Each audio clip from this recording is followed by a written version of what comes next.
بسم اللہ الرحمن الرحیم۔ السلام علیکم ورحمۃ اللہ وبرکاتہ۔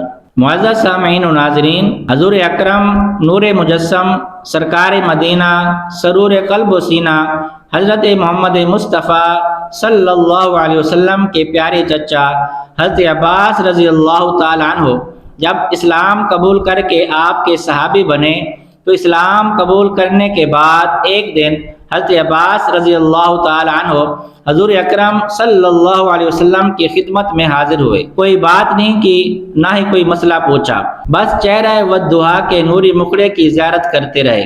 سرکار دو عالم صلی اللہ علیہ وسلم نے جب اپنے چچا جان کو اس طرح بغور دیکھتے ہوئے ملاحظہ فرمایا تو آپ نے فرمایا، اے چچا جان، کیا بات ہے؟ آج اس طرح کیوں غور سے دیکھ رہے ہو؟ کوئی بات ہے تو پوچھو۔ حضرت عباس رضی اللہ تعالی عنہ نے عرض کی، آقا، اگرچہ میں نے کلمہ آپ کا اب پڑھا ہے لیکن میں آپ کی ذات سے، آپ کی شخصیت سے اس وقت سے متاثر ہوں جب آپ کی عمر شریف صرف 40 دن کی تھی۔ آپ صلی اللہ علیہ وسلم نے فرمایا، اے چچا، وہ کیسے؟ عرض کی، حضور، ایک رات چاند پورے جوبن پر تھا، میں کسی کام کے لیے آپ کے گھر حاضر ہوا، کیا دیکھا کہ آپ چاند سے باتیں کر رہے ہیں اور وہ آپ سے کر رہا ہے، لیکن میں آپ دونوں کی بولی اور آپ دونوں کی گفتگو نہیں سمجھ سکا، آپ کیا فرما رہے ہیں اور وہ آپ کو کیا جواب دے رہا ہے۔ حضور اکرم صلی اللہ علیہ وسلم یہ سن کر مسکرا پڑے اور فرمایا، چچا جان، چلو اس وقت نہیں سمجھے تھے تو اب میں آپ کو سمجھائے دیتا ہوں۔ عرض کی کہ اے پیارے نبی، ضرور سمجھائیں۔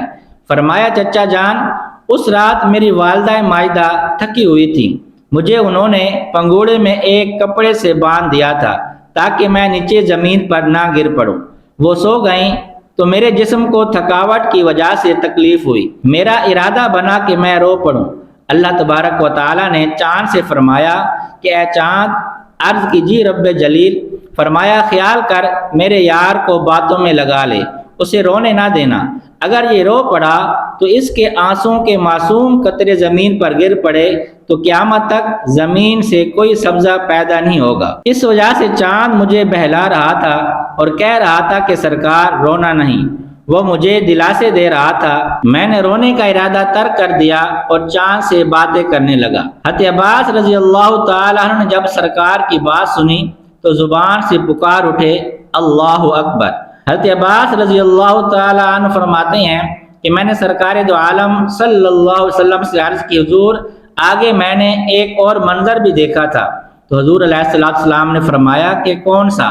تو آپ نے عرض کی، حضور، میں نے دیکھا کہ جدھر جدھر آپ کی انگلی جاتی تھی چاند بھی ادھر ادھر مڑ جاتا تھا۔ ناظرین، اعلیٰ حضرت امام اہل سنت مولانا الشاہ احمد رضا خان فاضل بریلوی رحمۃ اللہ علیہ اسی حدیث کا ترجمہ کرتے ہوئے فرماتے ہیں کہ چاند جھک جاتا جدھر انگلی اٹھاتے مہد میں، کیا ہی چلتا تھا اشاروں پر کھلونا نور کا۔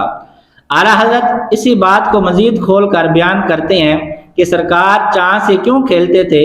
آپ فرماتے ہیں کہ کھیلتے تھے چاند سے بچپن میں آقا اس لیے، کھیلتے تھے چاند سے بچپن میں آقا اس لیے، یہ سراپا نور تھے اور وہ تھا کھلونا نور کا۔ ہم ہیں مٹی کے، ہمارے کھلونے بھی مٹی کے، سٹیل کے اور لوہے کے ہیں، لیکن میرے آقا تھے نور کے پیکر، اس لیے اللہ تبارک و تعالیٰ نے اپنے محبوب کا کھلونا بھی نور کا بنایا۔ حضرت عباس رضی اللہ تعالیٰ عنہ جب یہ بات کر کے جواب سن کر گھر کی طرف جانے لگے تو میرے پیارے نبی حضرت محمد مصطفیٰ صلی اللہ علیہ وسلم نے فرمایا، اے چچا جان۔ تو آپ نے عرض کی، جی حضور۔ فرمایا، یہ تو بعد کی باتیں ہیں، میں تمہیں اس سے بھی پہلے کی باتیں نہ بتاؤں؟ عرض کی، حضور ضرور بتائیں۔